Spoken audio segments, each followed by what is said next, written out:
सभी विद्यार्थियों को नमस्कार। एक बार फिर आपका स्वागत है Bhagirath sir maths YouTube channel पर। कल अपने परिमेय संख्या के बारे में पढ़ लिया था, भाज्य अभाज्य संख्या के बारे में पढ़ लिया था। ठीक है, अब देखिए भाज्य अभाज्य हमने पढ़ लिया था। अब अभाज्य संख्या की जांच कैसे करते हैं वो पढ़ते हैं। अभाज्य संख्या की जांच कैसे करते हैं वो पढ़ते हैं। ठीक है, इससे पहले जितने भी नंबर सिस्टम के वीडियो बने हैं वो आप जरूर देखना और शेयर भी करना। देखो अभाज्य संख्या की जांच करनी है तो कैसे करते हैं, ध्यान से देखना। मान लो 101 है, ये अभाज्य है या नहीं है, इसकी हमें जांच करनी है। 101 है, ये अभाज्य है या नहीं है। तो आप जो संख्या उससे ठीक बड़ी पूर्ण वर्ग संख्या ढूंढिए। ठीक बड़ी पूर्ण वर्ग संख्या क्या है, ठीक बड़ी पूर्ण वर्ग संख्या ढूंढिए तो आप कहोगे 121 है। ठीक है, ठीक बड़ी पूर्ण वर्ग संख्या ढूंढिए। जिस संख्या की जांच करनी है उस संख्या से ठीक बड़ी पूर्ण वर्ग संख्या देखिए तो आप कहोगे 121 है। उस संख्या का वर्गमूल क्या है। अब इस संख्या का वर्गमूल देखेंगे तो हम कहेंगे 11 है। इस संख्या का वर्गमूल क्या है, 11। सबसे पहले क्या देखना है, जिस संख्या की जांच करनी है उससे ठीक बड़ी पूर्ण वर्ग संख्या ढूंढनी है। ठीक है, जो पूर्ण वर्ग संख्या हमें मिल गई उसका वर्गमूल देख लेना है। जैसे 101 से ठीक बड़ी पूर्ण वर्ग संख्या है 121 और उसका वर्गमूल है 11। उससे छोटी अभाज्य संख्या लिखिए। उससे छोटी अभाज्य संख्या 11 से छोटी सभी अभाज्य संख्या लिख लीजिए। सभी अभाज्य संख्या तो आपको पता है 11 से छोटी सभी अभाज्य संख्या होती है 7, 5, 3, 2। यही होती है 11 से छोटी सभी अभाज्य संख्या है 7, 5, 3, 2। आप बताओ 101 में 7 का भाग नहीं जाता, 101 में 5 का भाग नहीं जाता, 101 में 3 का भाग नहीं जाता, 101 में 2 का भाग नहीं जाता। अगर इन छोटी संख्याओं से, देखो दोबारा सुन लेना, हमें 101 की जांच करनी थी कि 101 पूर्ण अभाज्य है या नहीं है।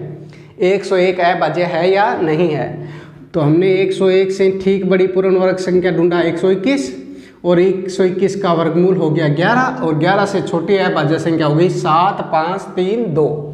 ठीक है, अब 101 न तो 7 से डिवाइडेड, न 5 से डिवाइडेड, न 3 से डिवाइडेड, न 2 से। अगर इनमें से किसी भी संख्या का भाग ना जाए, अगर इनमें से किसी भी संख्या का भाग ना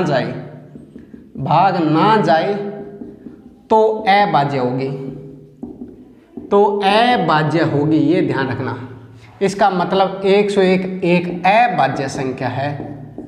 101 है वो अभाज्य संख्या है। और आपको पता होगा 101 3 अंकों की सबसे छोटी अभाज्य संख्या है। 3 अंकों की सबसे छोटी अभाज्य संख्या है। ठीक है, छोटी अभाज्य संख्या।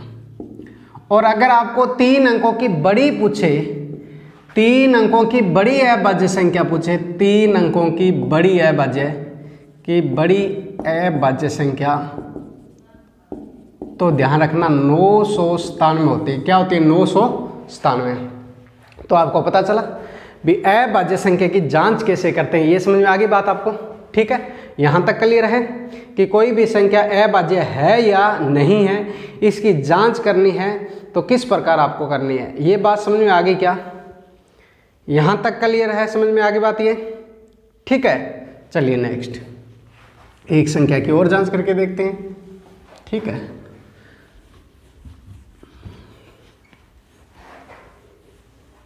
देखो 117 है।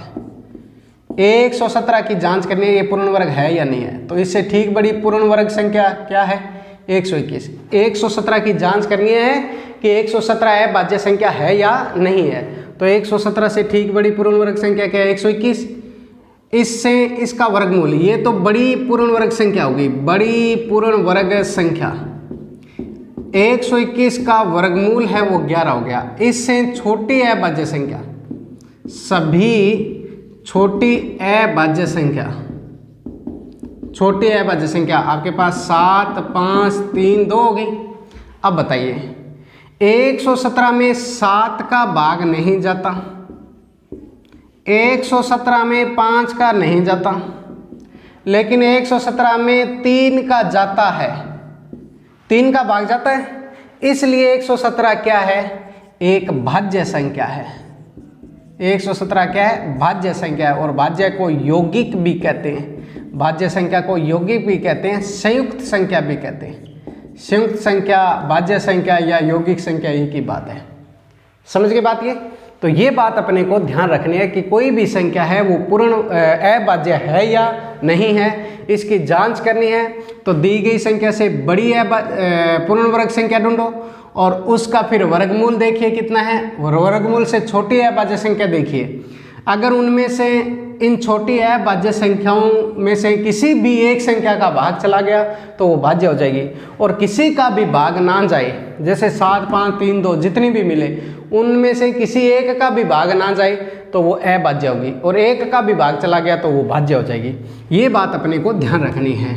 समझ में आ गई बात? यहाँ तक ये क्लियर है आपको कि भाज्य या अभाज्य संख्या की जांच कैसे करते हैं, ये हमने सीखा। भाज्य अभाज्य क्या होती है वो मैंने आपको पहले बता दिया था। सह अभाज्य संख्या, सह अभाज्य संख्या को प्राइम नंबर है। सह अभाज्य या असहभाज्य,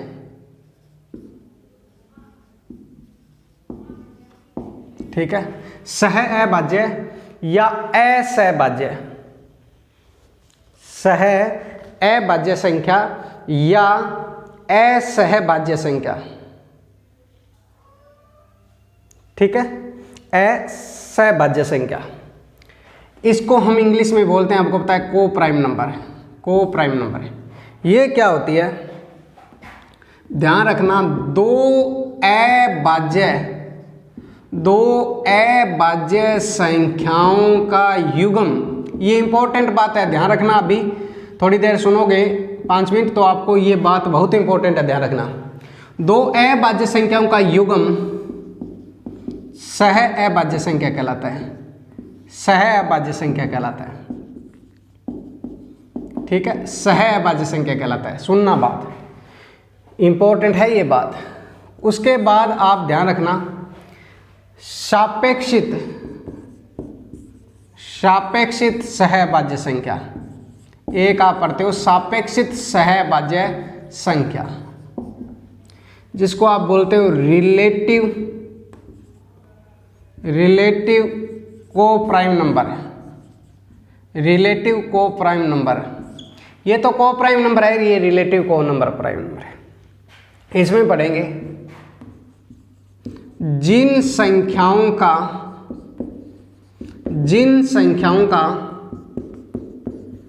जिन दो संख्याओं का अक्षयप एक हो, अक्षयप मतलब महत्तम समापवर्तक, अक्षयप एक हो, वे संख्या क्या कहलाती है?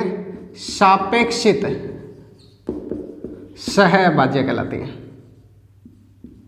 सापेक्षित सहअभाज्य कहलाती है। वे संख्या सापेक्षित सहअभाज्य कहलाती है। ये आपको ध्यान रखना है। एक तो हमने पढ़ा सहअभाज्य और एक पढ़ा सापेक्षित सहअभाज्य। अब एक बात बताइए, आप बताओ 3 और 5 है, दोनों भाज्य है ना, तो ये सहभाज्य कहलाएगी। 7 और 19 है, दोनों अभाज्य है, तो ये सहभाज्य कहलाएगी। दोनों अभाज्य होनी चाहिए, दो अभाज्य संख्या, समझ गए। लेकिन सापेक्षिक सहभाज्य में क्या होता है? 7 और 15 लिख दिया तो इनका अक्षयप तो एक है ना। देखो अब 7 और 15 दोनों तो अभाज्य नहीं है, 7 तो अभाज्य है लेकिन 15 भाज्य है ना। इसमें दोनों ही अभाज्य होनी चाहिए, इसमें दोनों अभाज्य होनी चाहिए, दो अभाज्य संख्याओं का दोनों अभाज्य होनी चाहिए। इसमें सहभाज्य में दोनों अभाज्य होनी चाहिए, दोनों अभाज्य, ये ध्यान रखना। और सापेक्षित में एक भाज्य हो समझ गए, एक अभाज्य हो चाहे। समझ में आ गई बात ये? तो ये बात अपने को ध्यान रखनी है, ये आपको ध्यान रखनी है। 15 और 8 है। अब बताओ 15 और 8 है, दोनों ही भाज्य है, लेकिन अच्छियप तो एक है ना। 15 और 8 का अच्छियप तो एक है, तो जिनका अच्छियप एक हो वो सापेक्षित कहलाती है, ध्यान रखना। उसमें आपको कंपलसरी नहीं है, चाहे एक भाज्य और एक अभाज्य हो, चाहे दोनों ही भाज्य हो, चाहे दोनों ही अभाज्य हो। अब आप ये कह सकते हो कि अच्छियप तो एक इसका भी है, अच्छियप तो एक इसका भी है, लेकिन इसकी प्राइम जो शर्त है ना, मुख्य शर्त यही है कि दो अभाज्य होनी चाहिए, क्योंकि दोनों अभाज्य होगी तो अच्छियप तो एक होगा ही होगा। तो आप इसमें ये लाइन याद रखना कि सभी सहभाज्य संख्या है ना, उसको सापेक्षित कह सकते हो, कि सभी सहभाज्य संख्याएं सापेक्षित कहलाती है, सापेक्षित सहभाज्य कह सकते हैं, सहभाज्य कह सकते हैं, ठीक है। लेकिन सभी सापेक्षित होती है ना, सभी सापेक्षित सहभाज्य संख्या, सभी सापेक्षित सहभाज्य को आप क्या नहीं कह सकते, सहभाज्य नहीं कह सकते, सहभाज्य नहीं होती। क्योंकि देखो ये सापेक्षित सहभाज्य है, लेकिन इसको केवल सहभाज्य नहीं कह सकते। ये बात आपको ध्यान रखनी है कि सहभाज्य संख्या वो होती है जिनका जो दोनों ही क्या हो, अभाज्य हो, जो दोनों ही क्या हो, अभाज्य हो। ये बात अपने को ध्यान रखनी है। समझ में आगे बात ये? यहां तक क्लियर है कि सभी सहभाज्य संख्याएं सापेक्षिक सहभाज्य कहलाती है, लेकिन सभी सापेक्षिक सहभाज्य नहीं होती। यहां तक बात क्लियर है आपको सभी को? यहां तक कोई प्रॉब्लम नहीं है? समझ में आगे बात ये? ठीक है, तो आपको फर्क पता चल गया सहभाज्य और सापेक्षिक सहभाज्य संख्या क्या होती है। समझ गए? अब देखो जुड़वां अभाज्य संख्या कौन सी होती है? जुड़वां अभाज्य संख्या, आपने नाम सुना होगा, जुड़वां अभाज्य संख्या। समझ गए? जुड़वां अभाज्य संख्या, जुड़वां अभाज्य संख्या, जिन अभाज्य संख्याओं का अंतर दो हो, जिन अभाज्य संख्याओं का अंतर 2 हो, वो जुड़वां अभाज्य संख्या कहलाती है। क्या कहलाती है? जुड़वां अभाज्य संख्या कहलाती है। जैसे 2 3, 5 7, 11 13, 17 19, 29 31, ये जुड़वां अभाज्य संख्या है। ये क्या है?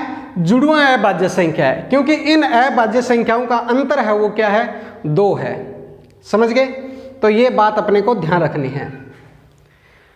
आपको याद होगा कल मैंने ये भी बताया था, लगातार अभाज्य संख्या पूछे, लगातार अभाज्य संख्या पूछे, लगातार अभाज्य संख्या तो क्या है? 2 और 3 है।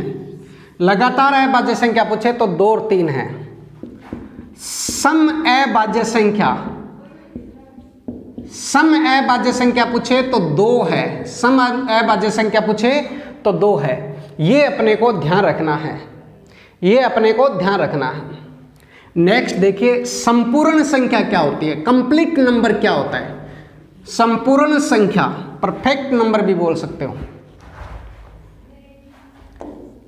संपूर्ण संख्या, कंप्लीट नंबर देखिए क्या होता है। संपूर्ण संख्या क्या होता है? देखो, किसी भी संख्या के सभी अपवर्तकों का योग, सभी अपवर्तकों का योग, अपवर्तकों का योग, अपवर्तकों का मतलब भाग जिन संख्याओं से विभाजित किया जा सके, जिन संख्याओं से विभाजित किया जा सके। बताया था ना आपको अपवर्तकों का मतलब, किसी भी संख्या के सभी अपवर्तकों का योग उस संख्या के मान से दुगना हो, संख्या के मान से दुगना हो, वो संपूर्ण संख्या कहलाती है। वो क्या कहलाती है? संपूर्ण संख्या कहलाती है। समझ गए? जैसे अपने पास 6 है, 6 के सभी अपवर्तक क्या है? 1, 2, 3 और 6। अब ये 6 के सभी अपवर्तक है, ये 6 के सभी अपवर्तक है, 6 के सभी अपवर्तक ये हो गए, और इनका योग करें तो 1 + 2 + 3 + 6 यानी 12 हो गया। तो देखो 6 के सभी अपवर्तकों का योग संख्या से दुगना हो गया ना, ये 2 गुना हो गया। 6 के सभी अपवर्तकों का योग इस संख्या से दुगना हो गया यानी 12 हो गया। इसका मतलब 6 है एक संपूर्ण संख्या है। इसी प्रकार 28 है, 28 का भी ऐसे होता है। 28 में 1 का भाग जाता है, 2 का भाग जाता है, 4 का भाग जाता है, 7 का भाग जाता है, 14 का भाग जाता है और 28 का भाग जाता है। समझ गए? इन सबको जोड़ोगे तो ये सभी अपवर्तक है, इनका योग होता है 56। तो 28 है वो भी एक संपूर्ण संख्या है। 28 है वो भी एक संपूर्ण संख्या है। समझ गए? तो ये अपने को ध्यान रखना है। ठीक है, नेक्स्ट देखिए रामानुजन संख्या क्या होती है। रामानुजन संख्या क्या होती है? नेक्स्ट देखिए रामानुजन संख्या क्या होती है। रामानुजन संख्या क्या होती है? रामानुजन संख्या, रामानुजन संख्या क्या होती है? रामानुजन संख्या का मतलब हो गया ऐसी प्राकृत संख्या जिसे दो संख्याओं के घनों के, ऐसी प्राकृत संख्या जिसे दो संख्याओं के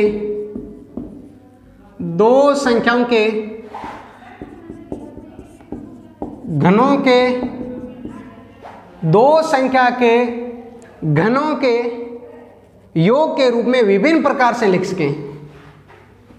योग के रूप से विभिन्न प्रकार से लिख सकें। अभी अर्थ बताऊंगा मैं। विभिन्न प्रकार से लिख सकें, विभिन्न प्रकार से लिख सकें। ऐसी प्राकृत संख्या जिसे दो संख्या के घनों के योग के रूप में विभिन्न प्रकार से लिख सकें। समझ गए? जैसे 1729 है, 1729 है, ये रामानुजन संख्या है, ये रामानुजन संख्या है। आप इसको 10 की क्यूब और 9 की क्यूब लिख सकते हो।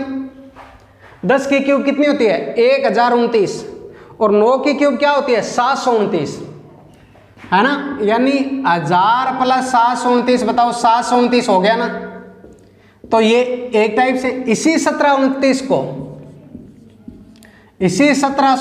को 12 की क्यूब और 1 की क्यूब भी लिख सकते हैं, क्योंकि 12 की क्यूब 1728 होती है, 1 की क्यूब 1, तो ये भी 1729 हो गया। तो एक ही संख्या को आप विभिन्न प्रकार से लिख सकते हैं ना, दो संख्याओं के क्यूब के योग के रूप में। ऐसी प्राकृत संख्या जिसे दो संख्याओं के घनों के योग के रूप में विभिन्न प्रकार से लिख सके। ये घनों का योग है ना, 1729 को दो संख्याओं के घनों के योग के बराबर लिख सकते हैं, लेकिन विभिन्न प्रकार से लिख सकते हैं, इसलिए इसे रामानुजन संख्या कहते हैं। तो ये सेशन बहुत इंपॉर्टेंट है। इस सेशन को आप ज़्यादा से ज़्यादा शेयर करना, लाइक करना और कमेंट करना जरूर करना। ठीक है।